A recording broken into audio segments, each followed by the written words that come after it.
اعوذ باللہ السمیع العلیم من الشیطان الرجیم من همزه ونفخه ونفثه ان المنافقین یخادعون اللہ وهو خادعهم وإذا قاموا إلى الصلاة قاموا كسالى يراءون الناس ولا يذكرون الله إلا قليلا مذبذبين بين ذلك لا إلى هؤلاء ولا إلى هؤلاء فمن يضلل الله فلن تجد له سبيلا ان المنافقین یقینا منافق لوگ یخادعون اللہ اللہ سے دھوکہ بازی کر رہے ہیں وَهُوَ خَادِعُهُمْ حالانکہ وہ انہیں دھوکہ دینے والا ہے۔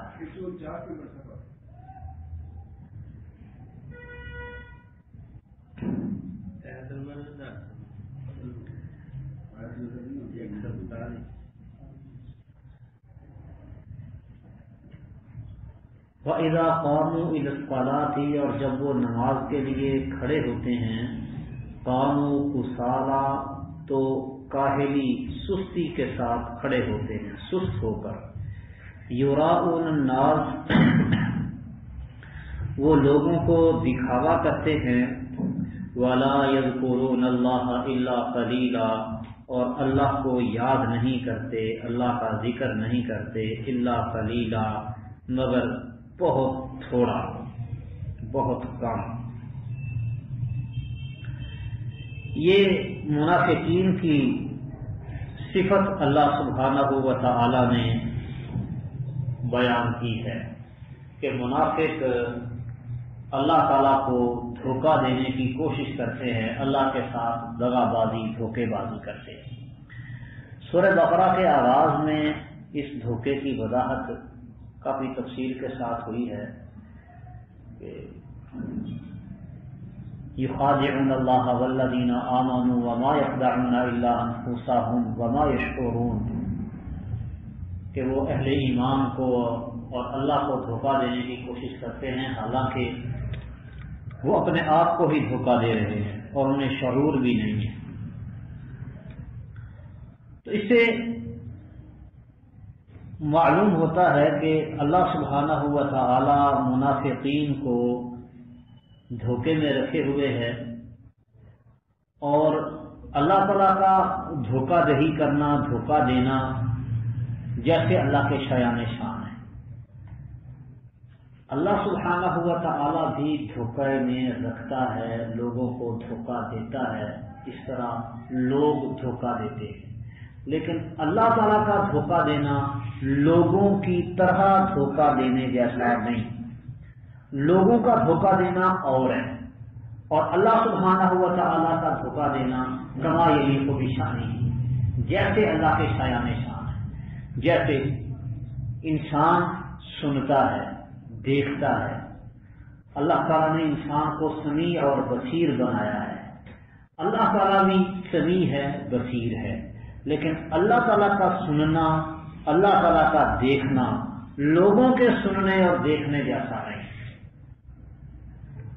لوگ مذاق کرتے ہیں، اللہ تعالیٰ بھی مذاق کرتا ہے، اللہ یستہزئ بہم، لیکن اللہ کا مذاق کرنا کما یلیق بشانہ اللہ کے شایان شان ہے، جیسے اس کی شان ہے اس کے مطابق، لوگوں کے مذاق جیسا اللہ کا مذاق نہیں۔ ایسے ہی اللہ تعالیٰ فرماتے ہیں یہ منافق لوگ یخادعون اللہ اللہ کو دھوکہ دیتے ہیں، وَهُوَ خَادِعُهُمْ جبکہ وہ اللہ تعالیٰ انہیں دھوکہ دینے والا ہے۔ اب اللہ انہیں دھوکے میں کیسے رکھتا ہے؟ کما یلیق بشانہ جیسے اللہ کے شایان شان ہے۔ وَإِذَا قَامُوا إِلَى الصَّلَاةِ قَامُوا كُسَالَى جب وہ نماز کے لیے آتے ہیں تو سستی کے ساتھ، کاہلی کے ساتھ آتے ہیں۔ اس سے معلوم ہوتا ہے کہ منافقوں کو نماز پڑھنی پڑتی تھی اپنے آپ کو مسلمان ثابت کرنے کے لیے۔ اگر وہ نماز نہ پڑھتے تو ان کا شمار مسلمانوں میں نہیں ہونا تھا، اب مجبوراً انہیں نماز کے لیے آنا پڑتا۔ سنن نبی داؤد میں حدیث ہے کہ لوگ نماز جماعت کے ساتھ آ کے ادا کرتے، حتیٰ کہ وہ آدمی جو خود اکیلا چل کر مسجد میں نہیں آ سکتا، دو دو بندوں کے سہارے وہ بھی مسجد میں آ کے نماز باجماعت ادا کرتا۔ وَإِنَّ الرَّجُلَ لَيُحَاذَى بَيْنَ الرَّجُلَيْنِ حَتَّى يُقَامَ فِي الصَّفِّ، صف میں آتا نماز ادا کرتا۔ لَا يَتَخَلَّفُ عَنْهَا إِلَّا مُنَافِقٌ ظَاهِرُ النِّفَاقِ، نماز باجماعت سے وہ بندہ پیچھے رہتا تھا جس کا نفاق واضح ہو۔ جو واضح منافق ہوتا وہ نماز باجماعت سے پیچھے رہتا، بدلنا سب جماعت کے ساتھ آ کے نماز ادا کیا کرتے۔ اگر کوئی مسجد میں نماز نہیں پڑھتا تھا تو اس کو مسلمان شمار نہیں کیا جاتا تھا۔ نبی صلی اللہ علیہ وسلم نے اعلان کر رکھا تھا بین العبد والکفر ترک الصلاۃ، بندے اور کفر کے درمیان فاصلہ کیا ہے؟ نماز چھوڑنے کا ہے۔ نماز چھوڑتا ہے تو بندہ کفر میں پہنچ جاتا ہے۔ تو اس لیے اپنے آپ کو مسلم ثابت کرنے کے لیے وہ نماز ادا کیا کرتے تھے، اگرچہ اندر کھاتے وہ مسلمان نہیں تھے۔ اور منافقوں کی یہ نمازیں یراؤن الناس، لوگوں کو دکھلانے کے لیے تھیں، اللہ کے لیے نہیں ہوتی تھی۔ اور جن نمازوں میں چھپنے کی کوئی گنجائش ہوتی کہ پتہ نہیں چلتا کون آیا کون نہیں، ان میں وہ غیر حاضری بھی کر لیا کرتے تھے، جیسے صبح کی نماز ہے اندھیرے والی، عشاء کی نماز۔ نبی صلی اللہ علیہ وسلم فرماتے ہیں کہ منافقوں پر سب سے بھاری نماز عشاء اور فجر کی نماز ہے، یہ ان پر سب سے بھاری ہے۔ حالانکہ اگر ان کو پتہ چل جائے کہ فجر اور عشاء کا ثواب کتنا ہے تو انہیں گھسٹ کر بھی آنا پڑے تو بھی آئیں، لیکن ثواب ان کا مطمح نظر ہے ہی نہیں۔ اسی طرح اگلی صفت اللہ نے فرمائی ہے وَلَا يَذْكُرُونَ اللَّهَ إِلَّا قَلِيلًا، اللہ کا بہت تھوڑا ذکر کرتے ہیں، یعنی جلدی جلدی نماز پڑھ کے اور بھاگنے کی کرتے ہیں۔ نماز میں اطمینان، تسلی، سکون سے رکوع، سجدہ، دعائیں پوری، یہ کام نہیں کرتے، جلدی جلدی ان کو پڑی ہوتی ہے۔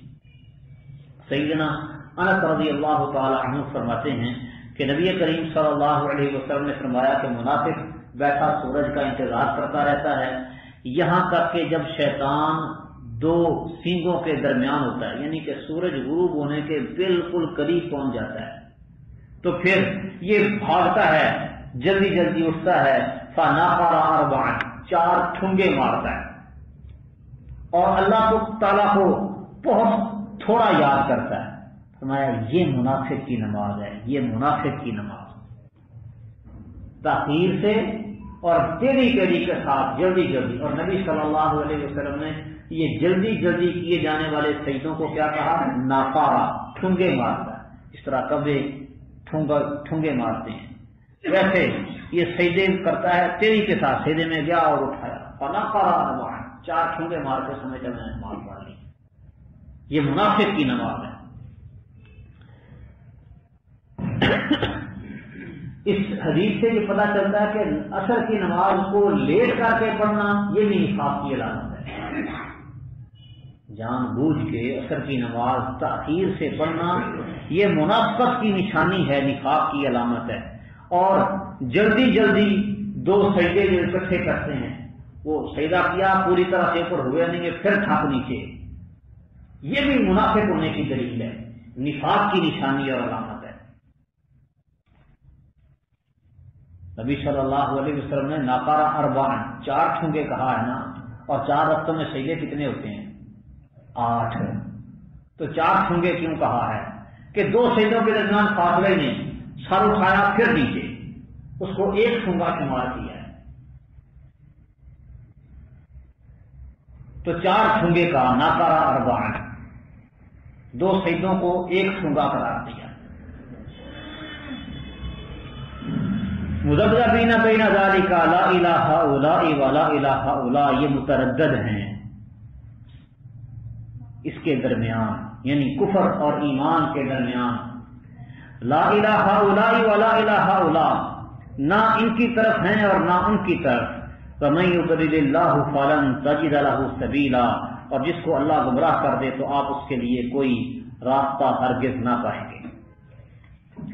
نبی کریم صلی اللہ علیہ وسلم کا فرمان ہے کہ منافق کی مثال اس بکری کی طرح ہے جو دو بکروں کے درمیان ہو، کالشاۃ العائرۃ بین الغنمین، ماری ماری پھرتی ہے، کبھی اس ریوڑ کی طرف اور کبھی اس ریوڑ کی طرف، اور اس کو یہ نہیں پتا کہ وہ کس ریوڑ کے پیچھے لگے۔ بکروں کا ریوڑ ہے اور وہ ایک بکری دونوں کے درمیان ہے، تغیر الی ہذہ مرۃ و الی ہذہ مرۃ، کبھی ادھر کبھی ادھر،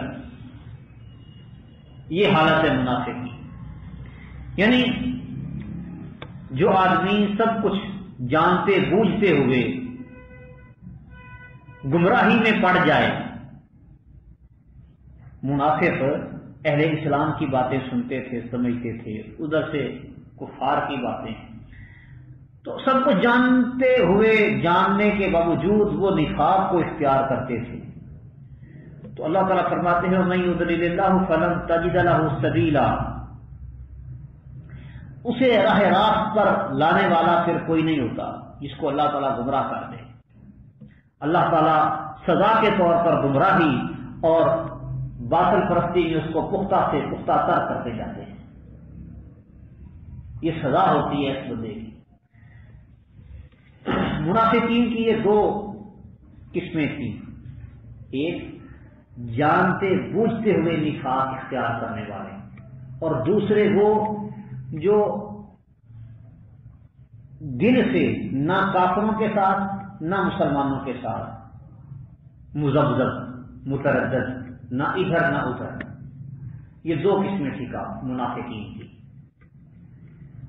جو لوگ دل سے پکے کافر تھے اور ظاہر اسلام کیا ہوا تھا، اللہ تعالیٰ نے ان کے متعلق فرماتے ہیں کہ یہ کہتے تھے آمینوا بالذی انزل علی الذین آمنوا وجہ النہار واکفروا آخرہ لعلہم یرجعون، جو چیز دین اسلام قرآن اہل اسلام پر نازل ہوا ہے، دن کے اجالے میں اس پر ایمان لے آؤ صبح کے وقت، اور شام کو انکار کر دو تاکہ یہ بھی واپس لوٹ آئے۔ یعنی یہ مسلمانوں کو گمراہ کرنے کے لیے اپنے آپ کو مسلمان ظاہر کرتے تھے، اندر کھاتے پکے کافر تھے، اور یہ کفر پر ہی مرے۔ دوسرے وہ جو لوگ تھے جو مذبذب اور متردد قسم کے، جن کو شک تھا پتہ نہیں مسلمان سچے ہیں یا یہ سچے ہیں، آہستہ آہستہ ان کا یقین بنتا گیا اور یہ اسلام میں داخل ہوتے چلے گئے۔ اہل مکہ میں سے بھی بہت سے لوگ اسی انتظار میں تھے کہ دیکھو کیا بنتا ہے، انتظار کر رہے تھے کیا بنتا ہے، انتظار کرتے رہے، حتیٰ کہ جب مکہ فتح ہو گیا تو کہ یہ پہلے ہی منتظر تھے اس بات کے کہ معاملہ جب ہمارے سامنے واضح ہوگا تو ہم اس گروہ کے ساتھ مل جائیں گے۔ تو فتح مکہ کے موقع پر یہ سارے کے سارے پھر فوج در فوج وہ مسلمان ہو گئے۔ مدینے کے ارد گرد کے مکہ کے قرب و جوار کے جو قبائل تھے یہ دور بیٹھے نظارہ کر رہے تھے، دیکھ رہے تھے کہ بنتا کیا ہے۔ یعنی کفر پر ہونے کے باوجود یہ لوگ کفر پر مطمئن نہیں تھے، اور چونکہ اہل اسلام کی مخالفت بھی بہت زیادہ تھی تو ان کے بارے میں بھی ان کا جو ذہن تھا وہ صاف نہیں تھا، لیکن جب معاملہ صاف ہوا اس کے بعد پھر یہ سارے کے سارے لوگ مسلمان ہو گئے۔ یا ایھا الذین آمنوا لا تتخذوا الکافرین اولیاء من دون المؤمنین، اے وہ لوگوں جو ایمان لائے ہو، ایمان والوں کو چھوڑ کے کافروں کو اپنا دوست نہ بناؤ۔ اتریدون، کیا تم چاہتے ہو، ان تجعلوا للہ علیکم سلطانا مبینا، کہ تم اللہ کے لیے اپنے خلاف ایک واضح حجت، واضح دلیل بنا لو۔ قرآن مجید میں مختلف مقامات پر اللہ تعالیٰ نے اہل اسلام کو منع کیا ہے کافروں سے دوستی لگانے سے، کہ وہ کافروں کے ساتھ دوستی نہ لگائیں۔ اب دوستی کے لیے دو بنیادی طور پر الفاظ استعمال ہوتے ہیں، ایک ولا اور ایک تبلی۔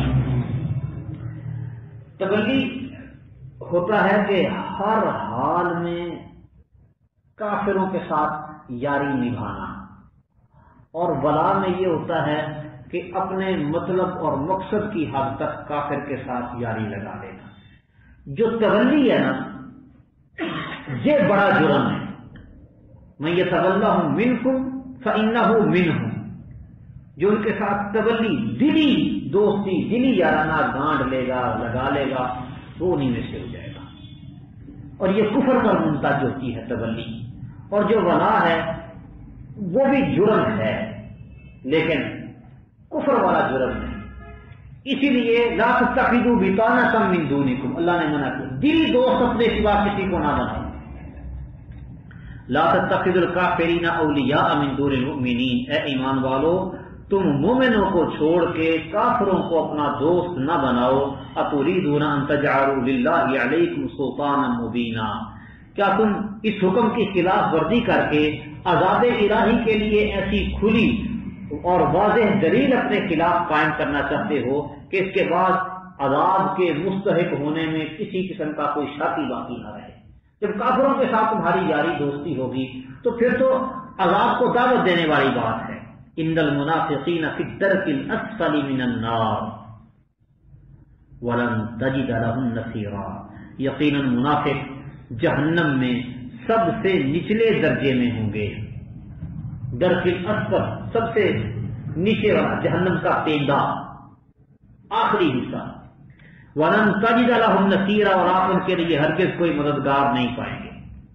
جس طرح جنت کے درجات ہیں، ہر درجے سے اوپر ایک درجہ، اس سے اوپر ایک درجہ، سب سے اونچا درجہ فردوس ہے، سقفھا عرش الرحمن۔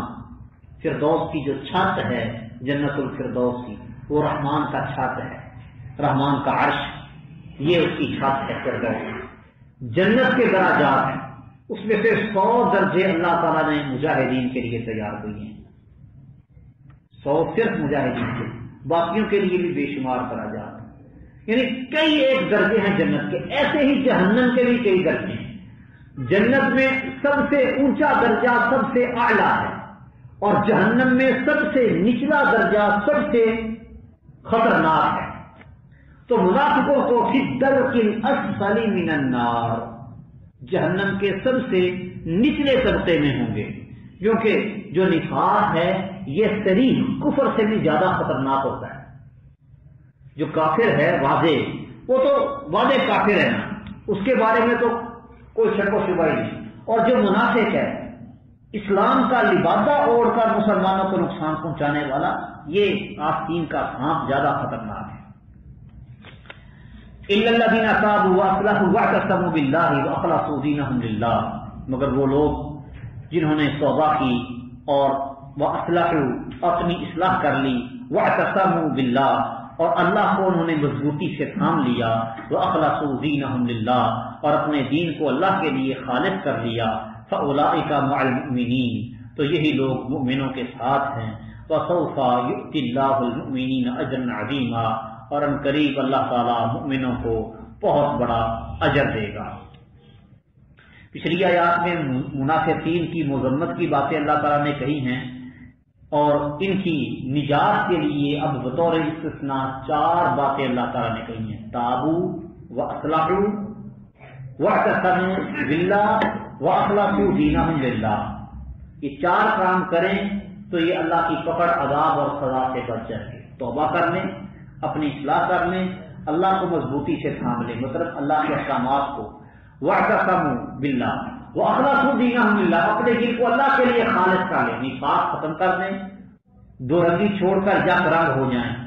تو جب یہ 4 کام ہوں گے تو پھر یہ اللہ تعالیٰ کی گرفت اور اللہ کے عذاب سے بچ جائیں گے۔